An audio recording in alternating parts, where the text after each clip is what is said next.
देते हैं। आप मेरे सामने होते हो और मैं उनको देख के डर जाती हूँ और आप बोलते हो कि ये नहीं है, ये मर चुके हैं, मत डरो इनसे।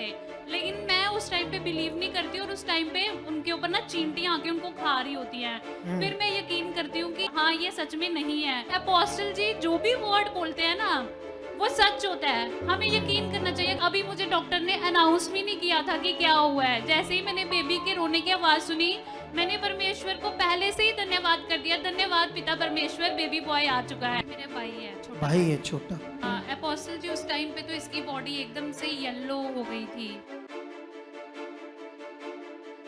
ये हॉस्पिटल में जब लुधियाना में हमने इसको शिफ्ट कर दिया, पहले हम अपने लोकल हॉस्पिटल जम्मू में दिखा रहे थे, वहाँ पे भी इसकी कंडीशन बहुत ज़्यादा बिगड़ती गई हालात। इसको लंग्स में भी पानी फिल हो गया, फिर वहाँ पे लंग्स का भी ट्रीटमेंट चला, फिर हेपेटाइटिस बी की इन्फेक्शन आई थी इसको। हमने यही डिसाइड किया था कि जैसे ही ये डिस्चार्ज होकर घर आएगा तो हम इसको सीधा मिनिस्ट्री में लेके जाएंगे और नेक्स्ट वीक से ही फिर हमने प्लान किया, हम यहाँ पे आ गए इसको लेकर।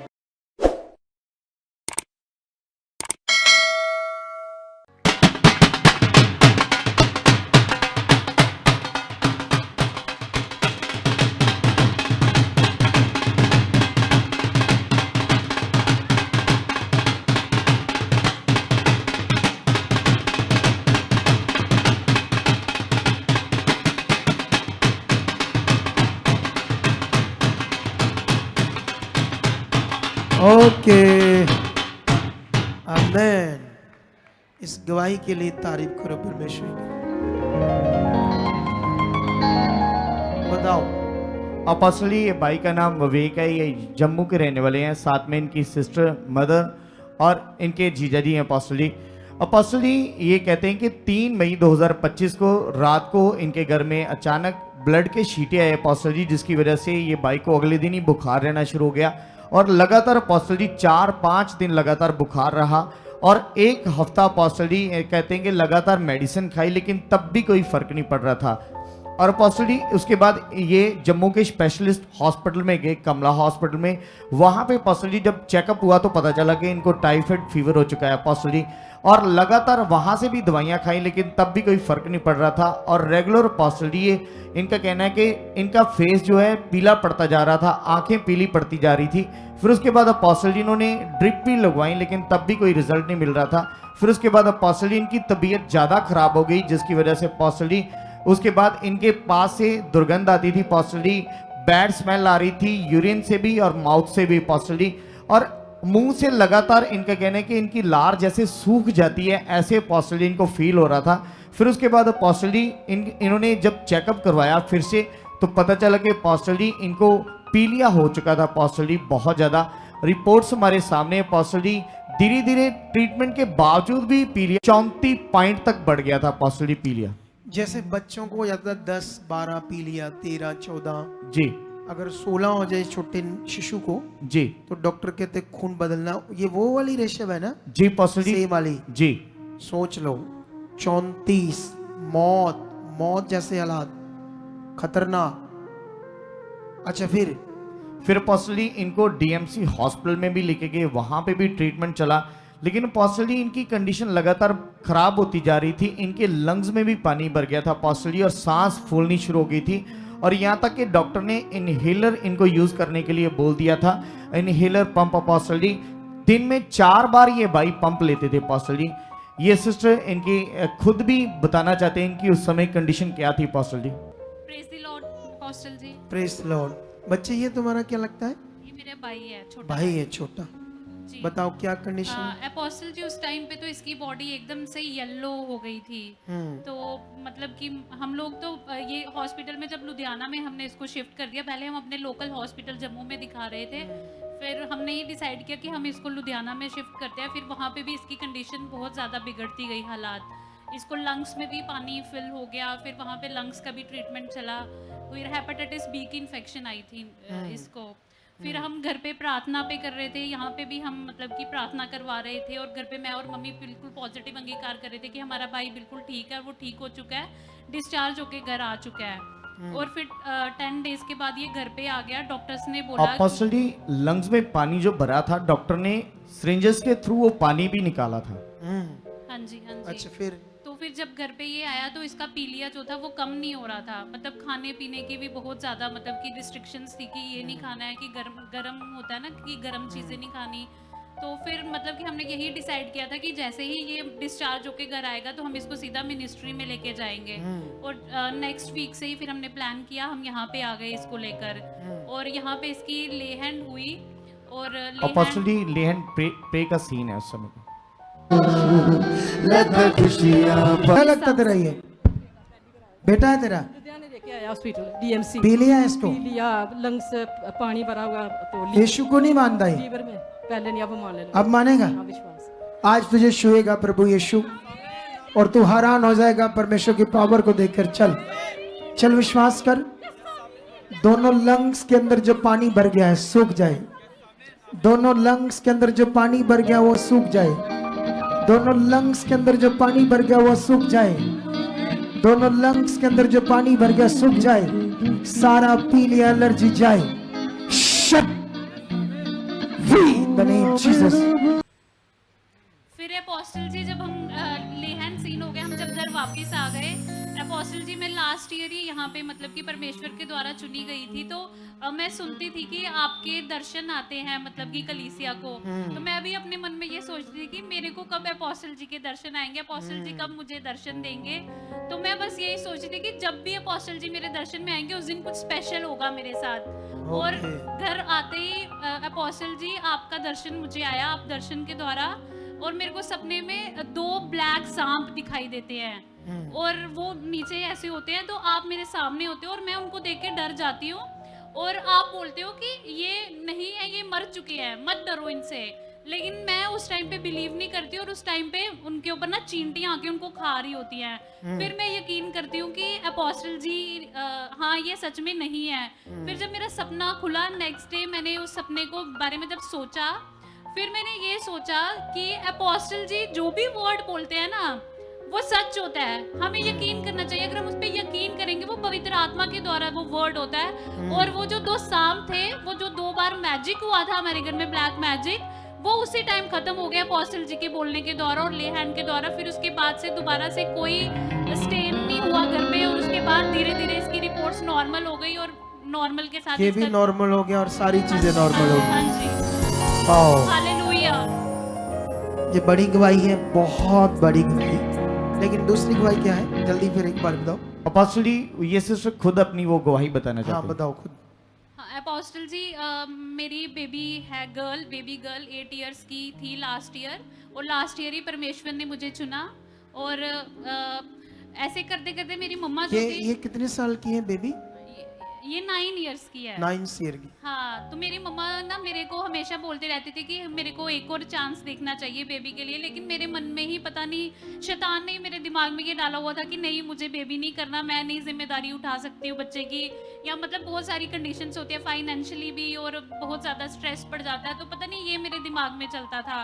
लेकिन मेरी मम्मी हमेशा रिसीव करती थी यहाँ पे प्रार्थना में कि मेरी बेटी जो है वो कंसीव कर चुकी है, एक बेबी को, एक बेबी बॉय मम्मा चाहती थी। मम्मी मुझे हमेशा बोलती रहती थी। फिर लास्ट ईयर सितंबर में यहाँ पे बेबीज के लिए प्रार्थना होनी थी, पेपर्स पे मम्मी यहाँ पे आए हुए थे, उन्होंने मेरा नाम मेरे से बिना पूछे ही लिखवा दिया हुआ था। और लास्ट ईयर ही परमेश्वर ने मुझे चुना था, और जैसे ही परमेश्वर ने मुझे चुना, मेरे परमेश्वर ने सबसे पहले मेरे मन में यही बात डाली कि मुझे अब नेक्स्ट चांस बेबी के लिए देखना है। और मेरे मन में 101% मैं यही श्योर थी कि अब हम नेक्स्ट नहीं मतलब कि करेंगे प्लान। और जब परमेश्वर ने मेरे मन में ये डाला, और परमेश्वर ने मेरे मन में यही डाला कि शायद मुझे बेबी बॉय ही चाहिए, मुझे ऐसा नहीं था कि बेबी गर्ल से कोई प्रॉब्लम थी या बेबी बॉय से, मेरे मन में इच्छा ही यही हुई कि मुझे बेबी बॉय चाहिए। और मैंने परमेश्वर की कृपा से हालेलुया मैंने कंसीव भी किया, और कंसीव करते ही मैं यहाँ पे आई और मेरी ले हैंड हुई, और ले हैंड होके फिर मतलब कि मैं प्रार्थना कंटिन्यू, मैं मीटिंग्स अटेंड करती थी, सब कुछ करती थी। और जब मैं 9 मंथ्स जुलाई में फिर दोबारा से जून में जुलाई में 21 डेज का प्रभु अपोस्टल जी आपको दर्शन आया कि प्रार्थना चलेगी। जैसे अपोस्टल जी अभी आपने बोला कि जब भी कोई दर्शन आता है तो सब उस टाइम पे क्या हो जाता है कि आत्मिक फ्लो उस टाइम पे ज़्यादा हाई हो जाता है, और हम भी फील करते हैं उस चीज़ को, और हम थोड़े अलर्ट हो जाते हैं उस टाइम पे। और मैं 9 मंथ से तो अंगीकार कर ही रही थी, लेकिन उस टाइम पे ना परमेश्वर की तरफ से और पवित्र आत्मा की तरफ से मुझे बस यही आया कि मुझे अच्छे से प्रार्थना अटेंड करनी है। और मैं इतने ज़्यादा अंगीकार में बढ़ गई कि मैं हर रोज़ ये फील करती थी कि जब वो टाइम आएगा डिलीवरी रूम में, मैं परमेश्वर को धन्यवाद करती थी कि प्रभु मैं ऐसे बोलूँगी, प्रभु धन्यवाद, थैंक यू जीसस, आप मुझे बेबी बॉय से ब्लेस कर चुके हो। ये मैं रोज़ रिसीव करती थी। और जब वो टाइम आया डिलीवरी रूम में, अपोस्टल जी पवित्र आत्मा ने मेरे अंदर इतना कार्य किया कि अभी मुझे डॉक्टर ने अनाउंस भी नहीं किया था कि क्या हुआ है। जैसे ही मैंने बेबी के रोने की आवाज़ सुनी, मैंने परमेश्वर को पहले से ही धन्यवाद कर दिया, धन्यवाद पिता परमेश्वर, बेबी बॉय आ चुका है। हालेलुया। कितनी अच्छी बात है ना ये, और कितनी पावरफुल पॉइंट है ये जो पकड़ गई है ना। तो यही हमारी लाइफ में होना चाहिए। तो देख लो, परमेश्वर ने जो नहीं चाहा तो वो ही दे दिया है ना। और अपोस्टल जी, मैं ना जब बेबी होने वाला था, शैतान मेरे मन में फिर से ये बात डालता था कि ये नहीं, तू नहीं कर पाएगी, ये नहीं कर पाएगी। हाँ, बीच में ऐसी चीजें शैतान फिर करता है जब ना। मैं संगति अटेंड करती थी तो फिर मुझे कोई ना कोई वचन मिल जाता था, स्ट्रॉन्ग होने के लिए। वचन कि पक्षियों को देखो ना, वो बोते हैं ना काटते हैं ना बटोरते हैं, मैं फिर भी उनको तारीफ करता हूँ। तो मनुष्य तुम तो मेरे लिए सबसे बढ़कर हो, मैं तुम्हें क्यों नहीं, क्योंकि मैं ज़्यादा फाइनेंशियली ये सोचती कि फाइनेंशियल स्ट्रेन ना आ जाए मेरी फैमिली के ऊपर। और परमेश्वर की तरफ से मुझे एक वचन ये मिला, लूका का 1 चैप्टर, जिसमें ये लिखा था कि तेरे घर में एक पुत्र उत्पन्न होगा, वह कभी भी दाखरस और मदिरा ना पिएगा, और वह कुख से ही पवित्र आत्मा से परिपूर्ण होगा। और मैं बस यही रिसीव करती थी कि मेरा बच्चा पवित्र आत्मा से परिपूर्ण हो चुका और वो परमेश्वर का सहायक बनेगा यीशु के नाम में। तारीफ करो जोर से, जोर से, जोर से। तो हमारा जब ऐसा मन होगा और तो परमेश्वर कितना खुश होगा। हालेलुया। सोचो, जब हम अपने बच्चों के लिए इतना बड़ा विश्वास करेंगे कि वो गर्भ से, जन्म से ही पवित्र आत्मा से परिपूर्ण हो जाएगा और तेरा सहायक, तेरे काम करेगा, तो ये दिल चाहिए, हम सबके अंदर चाहिए। हमारा ये विशाल चर्च जो है वो सिर्फ एक हीलिंग सेंटर नहीं है। क्या नहीं है वो? ऐसा नहीं चर्च कोई हॉस्पिटल है, सिर्फ जैसे हॉस्पिटल होते हैं। यहां कुछ बड़ा है, बहुत बड़ा है, जो हमें समझना होगा।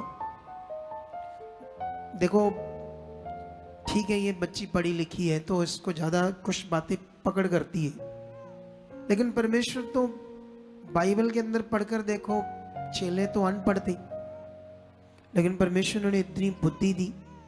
तो परमेश्वर पावरफुल है, वो आपको ऐसी बुद्धि मन देगा जब आपका मन होगा उसके साथ।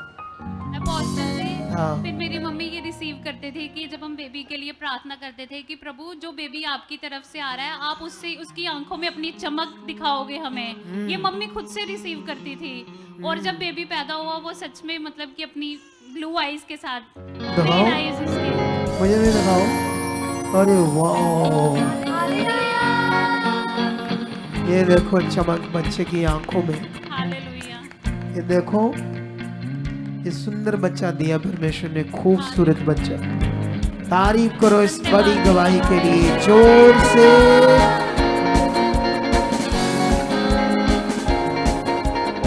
जोर से, जोर से, जोर से, जोर से, जोर से, दिल से, दिल से, दिल से, दिल से, दिल से, दिल से। जाओ, बढ़ते जाओ, उसके किंगडम के लिए जियो। पहला स्थान सिर्फ खुदा को देना है, परमेश्वर को। कभी भी परमेश्वर को किसी भी कंडीशन में पीछे नहीं करना आपने, फिर आप आगे बढ़ते जाओगे। ठीक है? Okay, God bless you.